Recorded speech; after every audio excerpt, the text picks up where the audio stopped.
Assalamualaikum ahi uhti. Yeay, bersama saya Anissa Fitri Aprilia. Saya dari jurusan Pendidikan Ilmu Pengetahuan Sosial. Kali ini saya akan membahas tentang sejarah. Kenapa sih harus sejarah? Karena sejarah adalah bagian dari saya. So, mari kita lanjut.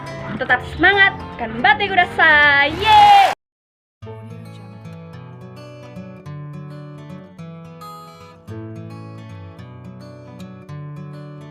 Lah,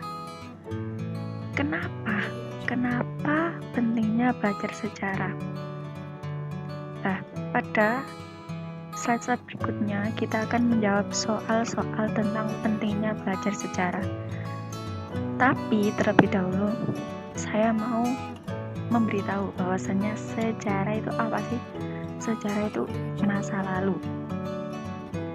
Tapi kalau secara istilah, yaitu sejarah adalah peristiwa yang terjadi dalam kehidupan manusia pada masa lampau yang benar-benar terjadi. Itu disebut dengan sejarah. Mari kita lanjut soal yang pertama.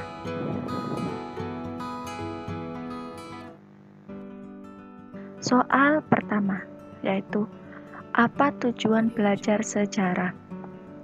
Lah, menurut saya, tujuan belajar sejarah adalah untuk menambah wawasan ilmu pengetahuan tentang sejarah agar jiwa patriotisme dan nasionalisme melekat pada diri saya. Nah, sedangkan patriotisme itu apa? Patriotisme yaitu sikap seseorang yang bersedia mengorbankan segala-galanya untuk kejayaan dan kemakmuran tanah airnya. Semangat cinta tanah air. Kemudian nasionalisme yaitu setiap warga negara Indonesia haruslah memiliki kesamaan cita-cita dan tujuan. Lah, nasionalisme juga cinta tanah air. Begitu teman-teman. Mari lanjut ke soal berikutnya, yaitu soal kedua.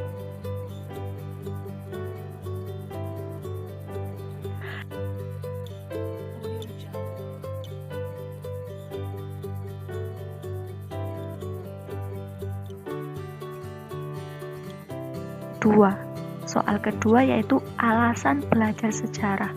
Apa sih alasannya kok belajar sejarah? Nah, saya memiliki 3 alasan kenapa saya belajar sejarah. Yang pertama yaitu sejarah sebagai peristiwa yang abadi. Kenapa kok abadi? Karena peristiwa sejarah tidak berubah dan akan dikenang sepanjang masa. Seperti halnya contohnya yaitu pada tulisan yang berwarna biru, yaitu peristiwa Sumpah Pemuda tahun 1928 mampu membangkitkan rasa persatuan dan kebangsaan antara masyarakat Indonesia. Lah, peristiwa Sumpah Pemuda tersebut berpengaruh besar terhadap konsep kebangsaan dan multikulturalisme di Indonesia. Yang kedua ini saya sangat soalnya gimana ya, karena unik gitu loh, sejarah sebagai peristiwa yang unik. Nah, kenapa kok unik?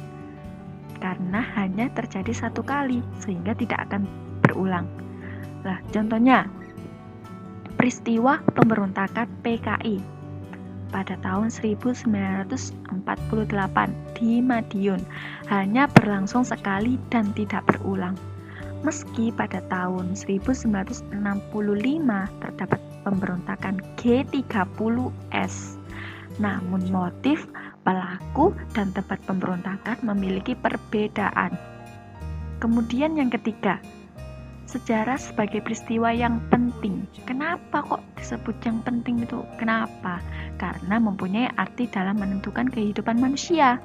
Contohnya, peristiwa proklamasi kemerdekaan Republik Indonesia pada tanggal 17 Agustus 1945 yang selalu diperingati oleh seluruh rakyat Indonesia sebagai puncak perjuangan melawan penjajahan. Lanjut ke soal terakhir.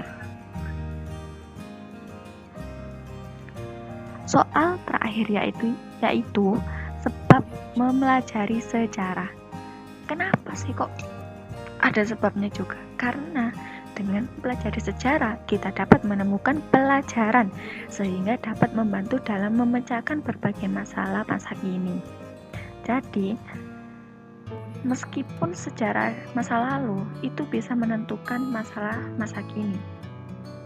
Kemudian, karena dengan mempelajari sejarah, kita mengenal asal-usul negara kita merdeka, asal-usul negara kita merdeka bebas dari penjajah.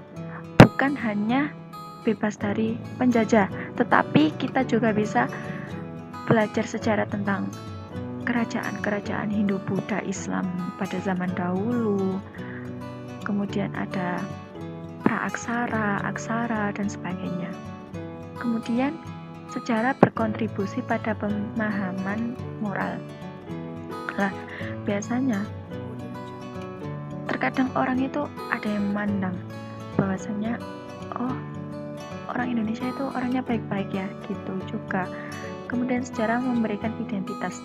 Nah, dengan adanya sejarah, Indonesia dikenal di berbagai negara bahwasanya Indonesia adalah negara yang merdeka pada tahun 1945, 17 Agustus. Kemudian, mempelajari sejarah adalah hal yang penting untuk mewujudkan warga negara yang baik. Itu sama dengan pemahaman moral, sama-sama baik. Kemudian suatu negara atau beberapa negara akan mengenal bahwasannya masyarakat Indonesia itu baik-baik, ramah tamah, suka menolong, dan sebagainya. Kemudian untuk mendapatkan pelajaran sehingga dapat membantu dalam pemecahan berbagai permasalahan masa kini. Nah, kadang guru terbaik itu adalah masa lalu. Guru terbaik tercipta dari masa lalu dan diri sendiri. Jadi, kita seharusnya berhati-hati karena kita bisa melihat bahwasannya masa lalu saya begini, jadi saya harus berhati-hati untuk tidak melakukan kesalahan lagi. Dan sekian, saya undur diri. Mohon maaf apabila ada salah kata dan sebagainya.